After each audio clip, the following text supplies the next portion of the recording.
अरे ऐसे नहीं, ममता बनर्जी के बहरे कान तक जाना चाहिए। तैयार है क्या?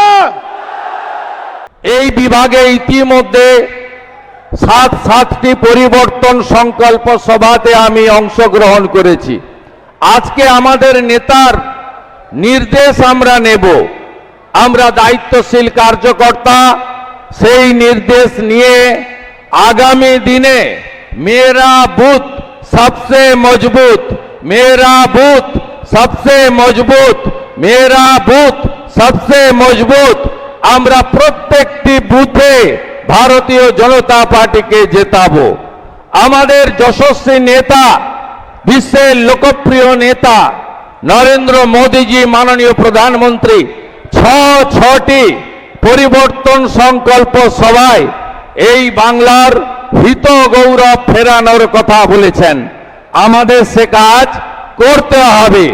তাই আমি একটা কথাই বলবো, মমতা বন্দ্যোপাধ্যায়ের নেতৃত্বে তৃণমূল কংগ্রেস বিশেষ করে এই এলাকাতে সনাতনী হিন্দুদের বিভক্ত করার জন্য কখনো জাতের নামে, কখনো ভাষার নামে আমাদের বিভক্ত করতে চায়। কিন্তু আপনি মমতা বন্দ্যোপাধ্যায় বা তৃণমূল কংগ্রেসকে কখনো বলতে শুনবেন না যে আমডাঙ্গার মুসলমানরা তারা বাংলাতে কথা বলে, টিটাগড়ের মুসলমানরা হিন্দিতে কথা বলে।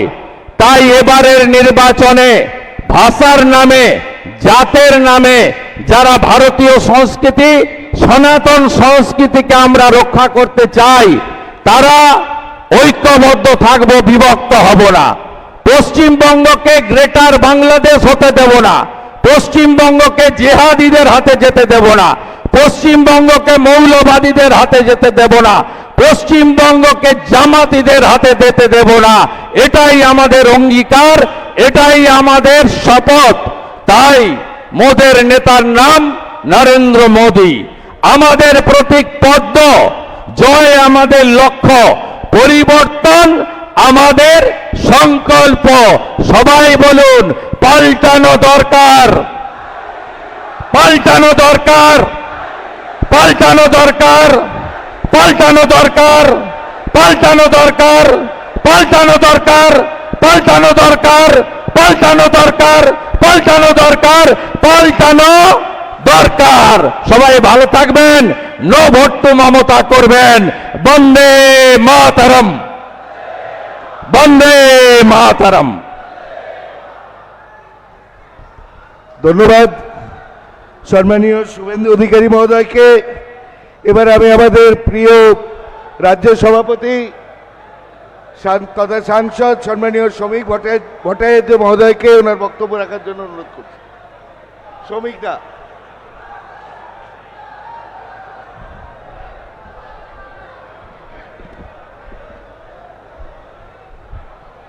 আজকের এই মঞ্চে উপস্থিত ভারত সরকারের স্বরাষ্ট্রমন্ত্রী, যার নেতৃত্বে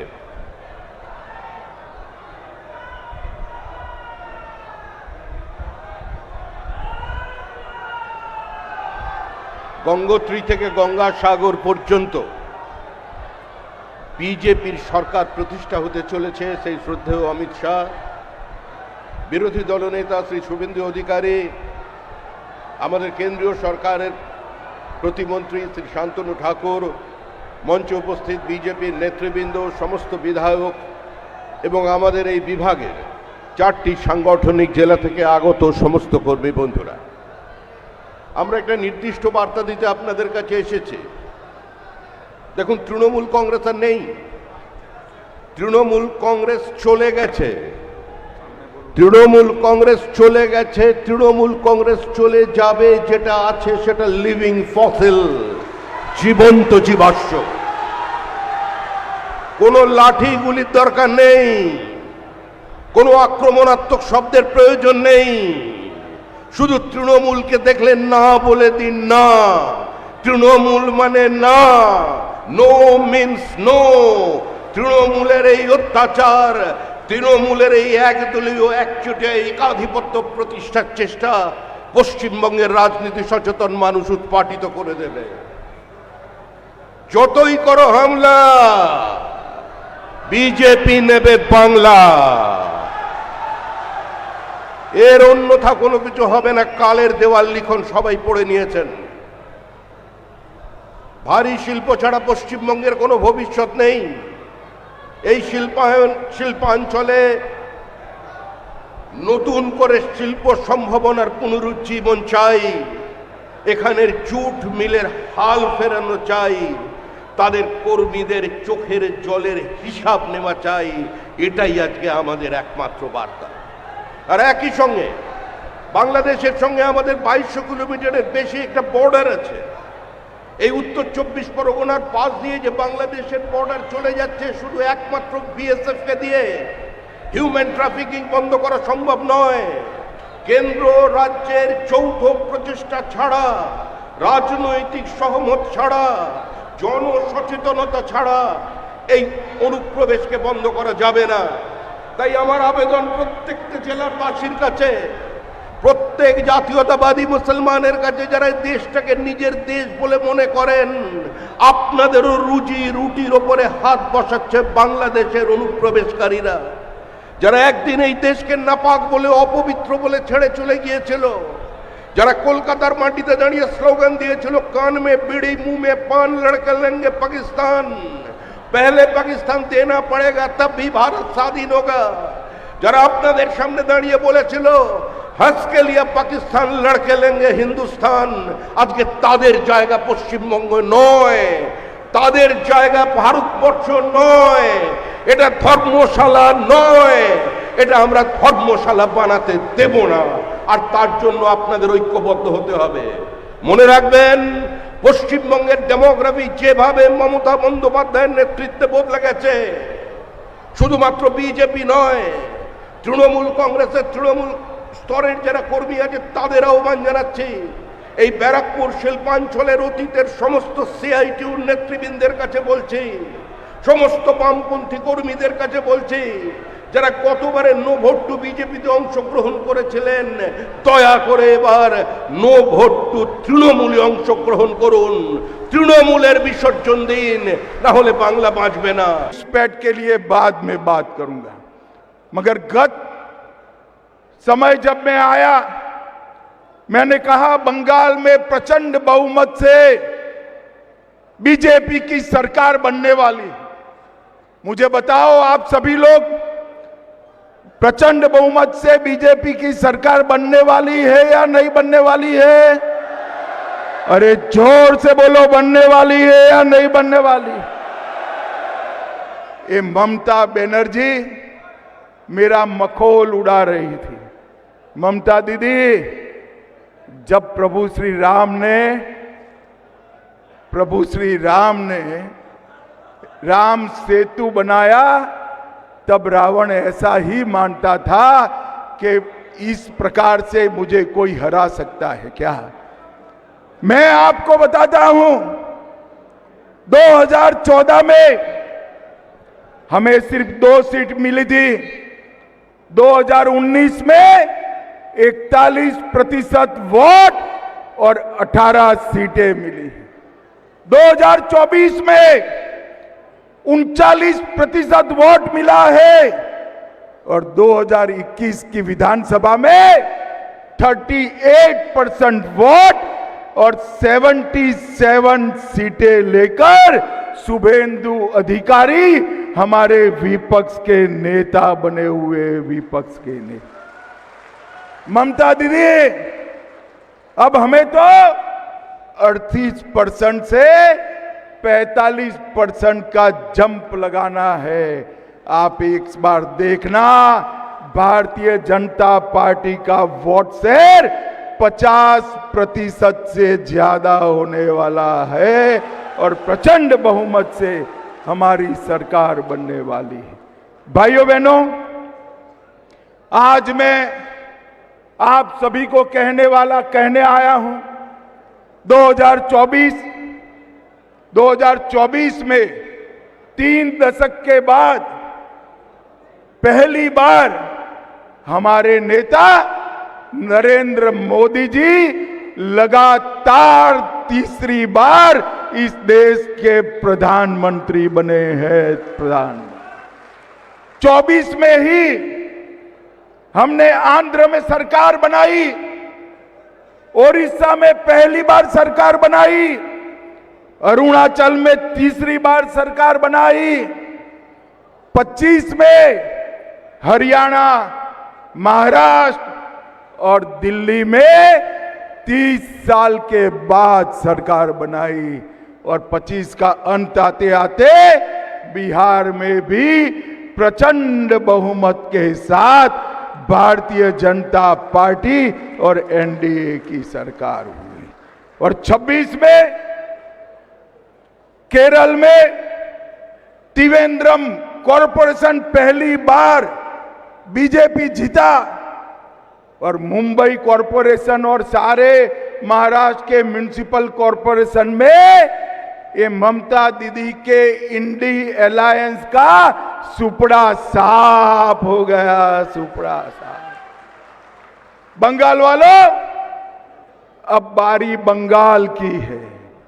मां, माटी और मानुष का नारा देकर ममता बनर्जी सत्ता में आई। यहां पर मां असुरक्षित, महिलाओं की सुरक्षा का कोई ठोर ठिकाना नहीं। माटी, भूमि घुसपैठिए हजम कर गए हैं और मानुष ममता की सिंडिकेट से परेशान है। मां, माटी और मानुष तीनों की रक्षा करनी है तो वंदे मातरम का सम्मान करने वाला कमल फूल का भारतीय जनता पार्टी का सरकार बनानी पड़ेगी।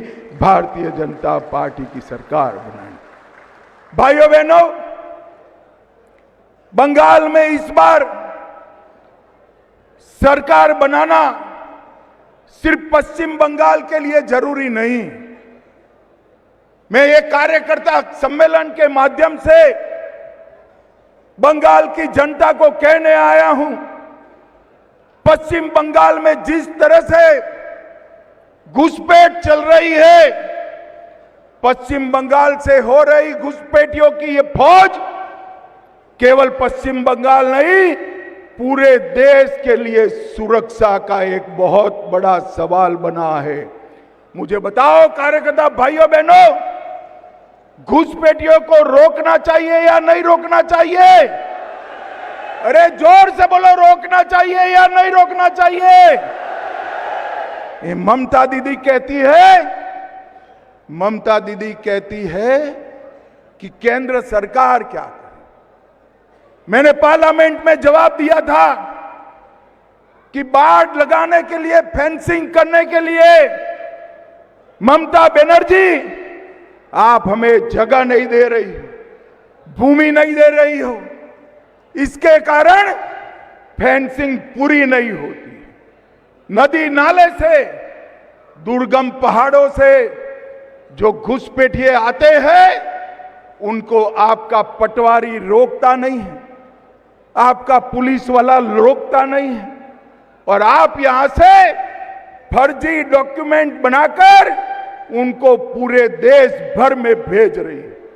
भाइयों बहनों, मैंने पार्लियामेंट में भाषण करा था, तृणमूल कांग्रेस के सांसद इसका विरोध करे थे, मगर कुछ दिन पहले मुझे बड़ा खुशी है कि कलकत्ता हाई कोर्ट ने भी बीएसएफ को सारी भूमि 31/3/26 के पहले देने का ऑर्डर किया।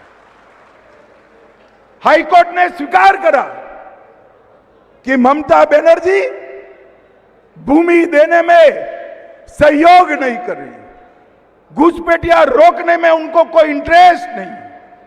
और मित्रों, ये बहुत बड़ा झटका ममता बनर्जी को मिला है, मगर मैं बंगाल की जनता को कहकर जाता हूं, आप ऐसा मत सोचना कि हाई कोर्ट के जजमेंट के बाद भी ममता बनर्जी ये भूमि बीएसएफ को देगी।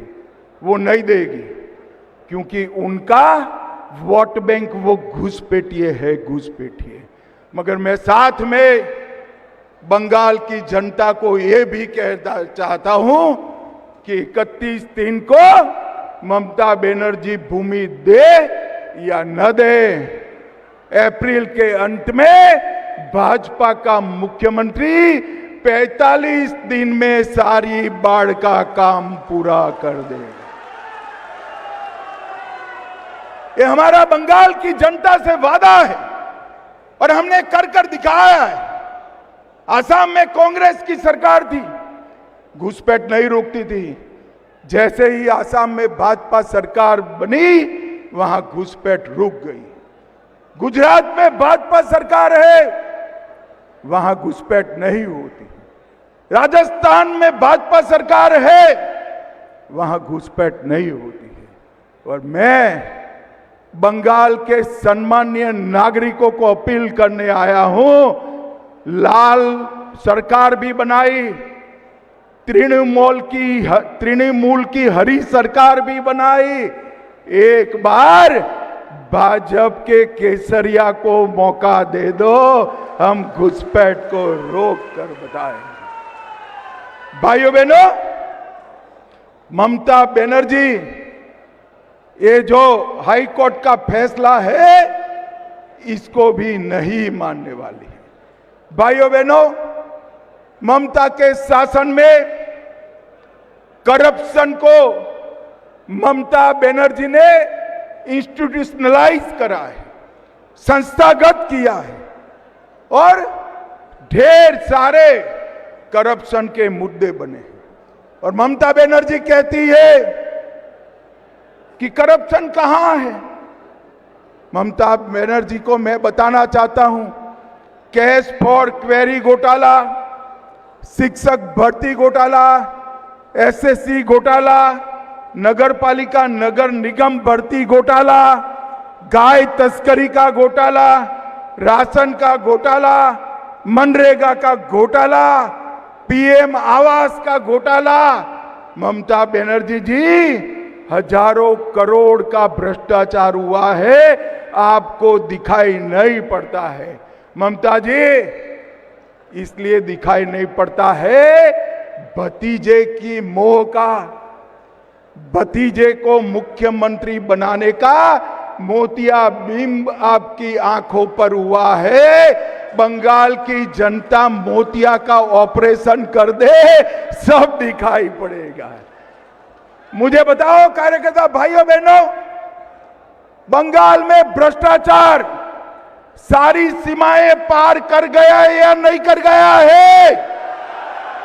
बंगाल की जनता सिंडिकेट से परेशान है या नहीं है? जनता के विकास का रुपया तृणमूल के गुंडों के हाथ में जाता है या नहीं जाता है? ऐसी सरकार चलनी चाहिए क्या? जोर से बोलो, चलनी चाहिए। भाइयों बहनों, पार्थ चैटर्जी, ज्योति प्रिया मलिक, अनुव्रत मंडल, जीवन कृष्ण साहा, माणिक भट्टाचार्य, अजीत मैती, मदन मित्रा, चंद्रनाथ सिन्हा, परेश पाल, कुंतल घोष, अराबुल इस्लाम, फिरहाद हकीम, शोभन चैटर्जी, कुणाल घोष, ये सारे लोग जेल में गए हैं। मैं आज अरे यार, बाकी का काम सरकार बना दो, अपने आप पूरा हो जाएगा, आप चिंता मत करिए भाई। भाइयों बहनों, आज मैं ममता जी को चैलेंज देकर जाता हूं, आप में अगर हिम्मत है, आप भ्रष्टाचार का विरोध कर रही है, तो इन लोगों को टिकट न देने की हिम्मत करके बताना, टिकट न देने की। वो नहीं कर पाएगी। अगर इन लोगों को टिकट नहीं दिया, अनुव्रत मंडल, पार्थ चैटर्जी, अजीत मैती, मदन मित्रा, कुंतल घोष, हकीम, इनको टिकट नहीं दिया तो वो भतीजे का नाम उगल देंगे, भतीजे का नाम उगल देंगे। मगर मैं आज बंगाल की जनता को कहकर जाता हूं कि हम भारतीय जनता पार्टी की सरकार बनने के बाद सुप्रीम कोर्ट के एक जज की अध्यक्षता में सारे भ्रष्टाचार की जांच कराएंगे और एक एक करप्ट व्यक्ति को चुन चुन कर जेल में डालने का काम करेंगे। भाइयों बहनों, ये कार्यकर्ता सम्मेलन है। हमारे मोदी जी ने बंगाल के विकास के लिए कोई कसर नहीं छोड़ी है। अभी सुबह ही शुभेंदुदा बता रहे थे 12 ट्रेनें नहीं दी है और लगभग 10 लाख करोड़ से ज्यादा रुपया 10 लाख करोड़ से ज्यादा रुपया हमने बंगाल सरकार को दिया है। मुझे बताओ भाई, कुछ आपके गांव में आया है क्या? अरे जोर से बोलो, आया है? और जोर से बोलो, आया है? ये कहां गया? कहां गया ये सारा पैसा जो नरेंद्र मोदी जी भेज रहे हैं? ये तृणमूल कांग्रेस की सिंडिकेट के भेंट चढ़ गया है। मैं आपको वादा कर कर जाता हूं, बंगाल के लोगों को वादा कर कर जाता हूं, एक भाजपा सरकार बना दीजिए, मोदी जी 1 रुपया भेजेंगे, पूरा का और पूरा रुपया बंगाल के गांव और गरीब तक पहुंचेगा। कोई कटमनी नहीं। भाइयों बहनों, हम सब कार्यकर्ता हैं। बंगाल ने चुनाव के रेगिंग में ममता बनर्जी की पार्टी ने हमारे 60 से ज्यादा कार्यकर्ता मारे गए, सैकड़ों लोग घायल हुए, कई लोगों के घर जल गए, कई लोग गलत केस में जेल में बंद है। मैं आज बंगाल भारतीय जनता पार्टी के हर कार्यकर्ता को ये कहने आया हूं, हम सब हमारे जो शहीद हुए हैं वो कार्यकर्ता को याद करें और इस चुनाव में आज से लेकर काउंटिंग तक एक एक पल कमल निशान को समर्पित करें और बंगाल में पहली बार भारतीय जनता पार्टी की सरकार बनाए। श्यामा प्रसाद मुखर्जी जी ने भारतीय जनसंघ की स्थापना की। मुखर्जी जी इसी बंगाल की माटी से निकले, उन्होंने पश्चिम बंगाल को बचाया, वरना पश्चिम बंगाल बांग्लादेश का हिस्सा होता। उन्होंने कश्मीर को बचाया, कश्मीर के लिए जान दे दी। आज श्यामा प्रसाद मुखर्जी की पार्टी देश में 21 राज्यों में सरकार बना चुकी है, मगर मैं आपको बताता हूं, मुझे 21 राज्यों से कोई संतोष नहीं है। पूरा देश भर का कार्यकर्ता और हमारे नेता नरेंद्र मोदी संतोष के साथ तभी मुस्कुराएंगे जब 22वां राज्य मेरा बंगाल हो जाएगा तब।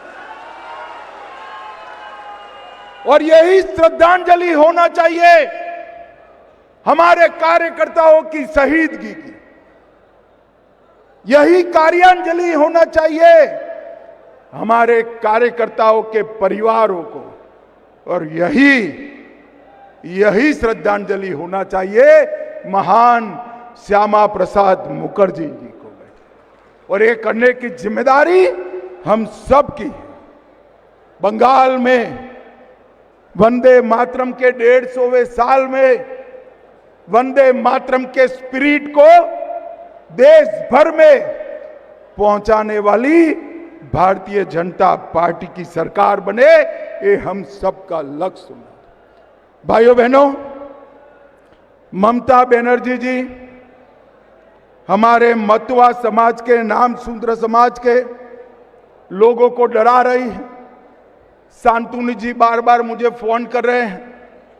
मैं सार्वजनिक कार्यक्रम में कहकर जाता हूं, मतवा समाज और नाम शूद्र समाज को डरने की कोई जरूरत नहीं है। आपके वोट को ममता बनर्जी छू नहीं सकती।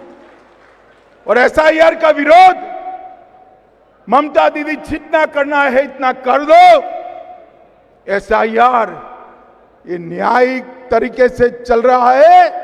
हम चुनाव आयोग का समर्थन कर रहे हैं। मतदाता सूची से घुसपैठियों को निकालना ही पड़ेगा और जो बचे कुचे रह जाएंगे वो भाजपा का सीएम आकर निकाल देगा। मित्रों, भाजपा का सीएम आकर निकाल देगा। मुझे बताओ, आप सभी लोग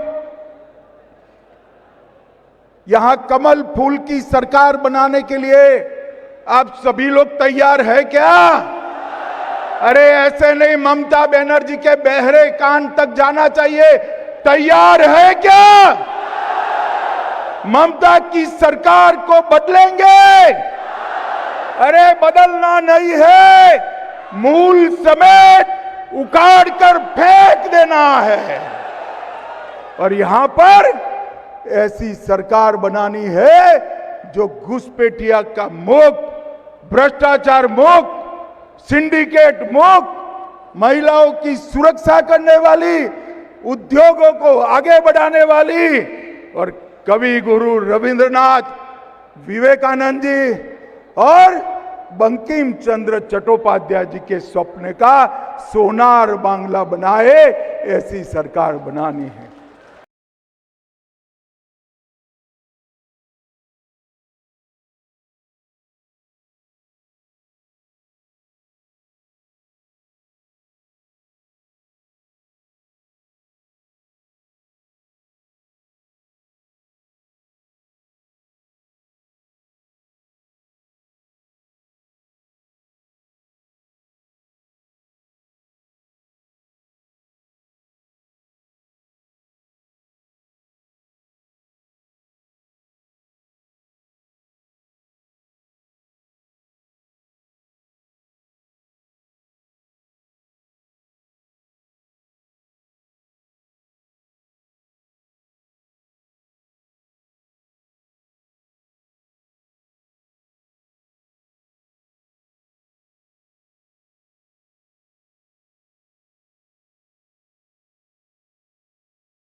তাই 2026-এর নির্বাচন তৃণমূলের বিসর্জন।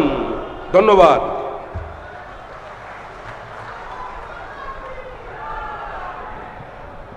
धन्यवाद सम्मानीय राज्य सभापति के। अभी मैं हमारा प्रिय अभिभावक प्राक्तन सर्वभारतीय सभापति और सम्मानीय स्वराष्ट्र मंत्री और समवाय मंत्री माननीय श्री अमित शाह जी को अपने मार्गदर्शन रखने के लिए अनुरोध करता हूं। माननीय अमित शाह जी जिंदाबाद, अमित शाह जी स्वागतम।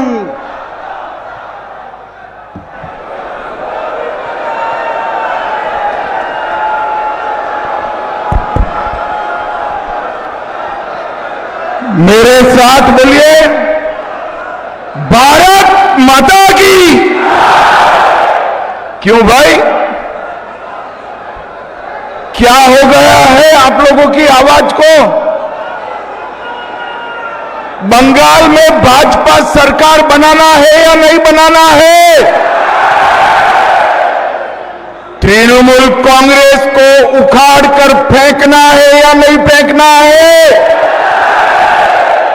तो ऐसी आवाज नहीं चलती।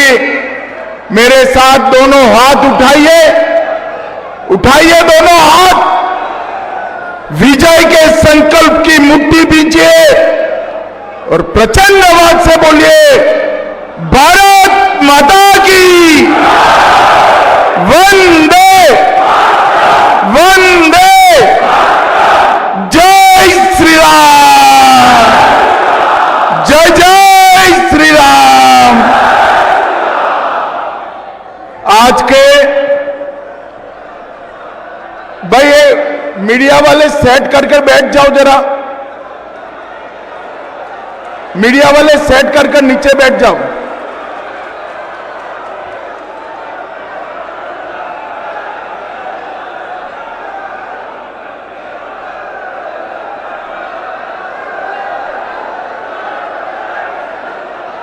अरे बैठते हैं यार, आप लोग मत कहिए, चिंता मत करो। दादा बैठ जाओ जरा, बोलो भारत माता की। आज के इस विशाल कार्यकर्ता समागम में मेरे साथ मंच पर उपस्थित पश्चिम बंगाल भारतीय जनता पार्टी के अध्यक्ष और मेरे मित्र श्री समीक भट्टाचार्य जी, भारतीय जनता पार्टी के वरिष्ठ नेता, पश्चिम बंगाल विधानसभा में विपक्ष के नेता, हम सबके प्रिय श्री शुभेंदु अधिकारी जी, भारत सरकार में मंत्री श्रीमान शांतनु ठाकुर जी, बहन देवश्री चौधरी जी, श्रीमती लोकेट चटर्जी जी, श्रीमती तनुजा चक्रवर्ती, बैरकपुर के भूतपूर्व सांसद अर्जुन सिंह, हमारे प्रदेश उपाध्यक्ष अमिताभ रॉय जी, श्री प्रबल रहा जी, श्री फाल्गुनी पात्रा जी, श्रीमती बीवा मजमुदार जी, हमारे संगठन की जिम्मेदारी जिन पर है ऐसे संगठन मंत्री श्रीमान अमिताभ चक्रवर्ती जी, और आज इस विशाल कार्यक्रम में आए हुए प्यारे भाइयों बहनों और मेरे सभी देव तुल्य कार्यकर्ताओं को मेरा राम राम, मेरा प्रणाम। मित्रों, आज मैं जब बंगाल में आया हूं तब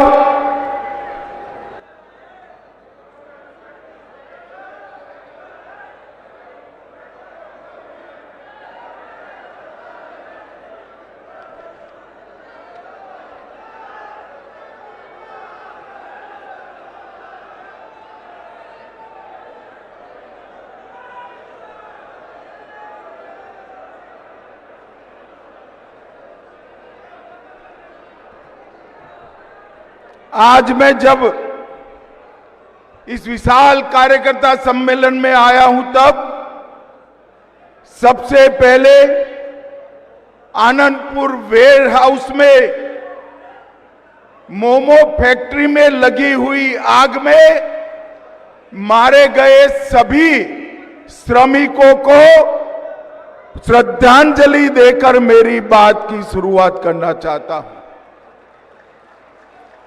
ये जो अग्निकांड हुआ है ये कोई एक्सीडेंट नहीं है। जो ये आनंदपुर वेयर हाउस में अग्निकांड हुआ है वो ममता बनर्जी सरकार के भ्रष्टाचार के चलते हुआ है। मैं इसके बारे में बाद में बात करूंगा, मगर मैं शक्ति की भूमि बंगाल को प्रणाम करता हूं। काशीपुर आश्रम, श्री रामकृष्ण सेवा आश्रम, श्री हरिचंद ठाकुर मंदिर और मां बोरो मंदिर की पवित्र माटी को भी प्रणाम कर कर मेरी शुरुआत करता हूं। भाइयों बहनों, ये जो वर्ष है वंदे मातरम का 150वां साल गिरा है।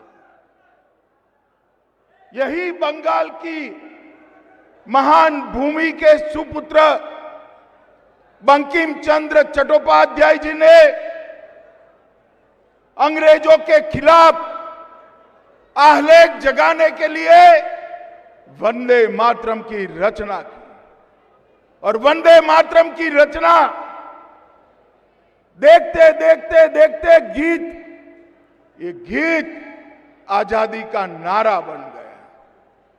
गुरुवर टैगोर ने जब इसको गाया, पूरे भारतवर्ष में आजादी प्राप्त करने वाले सभी लोगों ने वंदे मातरम को आजादी का नारा बनाने का काम किया। और मित्रों, जितने भी लोग आजादी के संघर्ष में शहीद हुए, जितने भी लोग जो भी शहीद फंदे पर लटका दिया गया, वो सभी के मुंह में अंतिम शब्द था वंदे मातरम। नरेंद्र मोदी जी की सरकार ने वंदे मातरम के 150 साल पूरे देश भर में मनाने का निर्णय किया है।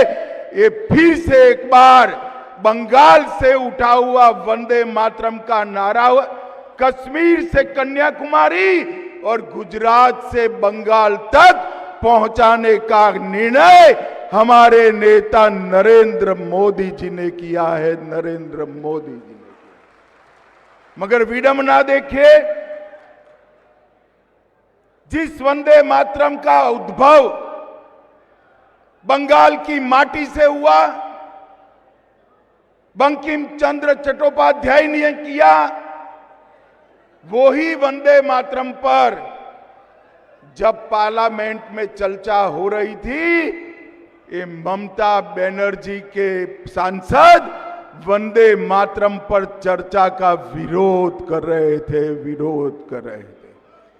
मुझे बताओ कार्यकर्ता भाइयों बहनों, वंदे मातरम का विरोध ये बंगाल की भूमि सहन कर सकती है क्या? अरे जोर से बोलिए, कर सकती है क्या? बंगाल के जन जन तक, हर एक मतदाता तक, हर एक नागरिक तक ये संदेश लेकर जाना है कि वोट बैंक की तुष्टीकरण के कारण घुसपैठियों को खुश करने के लिए ममता बनर्जी और तृणमूल कांग्रेस वंदे मातरम का विरोध कर रही है। ममता जी, मैं आपको बता दूं कि वंदे मातरम का विरोध कर कर आप नरेंद्र मोदी जी का विरोध नहीं कर रही। वंदे मातरम का विरोध कर कर आप बंगाल की अस्मिता और भारत के स्वाभिमान का विरोध कर रही है। सभी कार्यकर्ता भाई बहन मुझे बताएं, बंगाल की अस्मिता का विरोध बंगाल की जनता सहन कर सकती है क्या? अरे जोर से बोलो, कर सकती है क्या? मैं आज बंगाल की जनता को अपील करने के लिए आया हूं कि बंगाल की अस्मिता का विरोध करने वाली तृणमूल कांग्रेस को अगले चुनाव में मूल समेत उखाड़ कर फेंक दीजिए और यहां एक राष्ट्रभक्तों की सरकार लाइए। मैंने शुरुआत में कहा, आनंदपुर में लगी आग ये कोई हादसा नहीं है। 25 लोगों की जान गई है, 27 लोग लापता है। और एक कांड क्यों हुआ? क्यों हुआ? ये जो मोमो फैक्ट्री के मालिक है, उसमें किसका पैसा लगा है? ये मोमो फैक्ट्री के मालिक किसके नजदीकी है? किसके साथ विमान में मोमो फैक्ट्री के मालिक विदेश की टूर लगाए हैं और अब तक मोमो फैक्ट्री के मालिक का अरेस्ट क्यों नहीं हुआ है? भाइयों बहनों, आज 25 लोग मारे गए, 27 लोग लापता है। मैं ममता जी को पूछना चाहता हूं, अगर ये घुसपैठिए होते तो आपका रिएक्शन ऐसा ही होता क्या?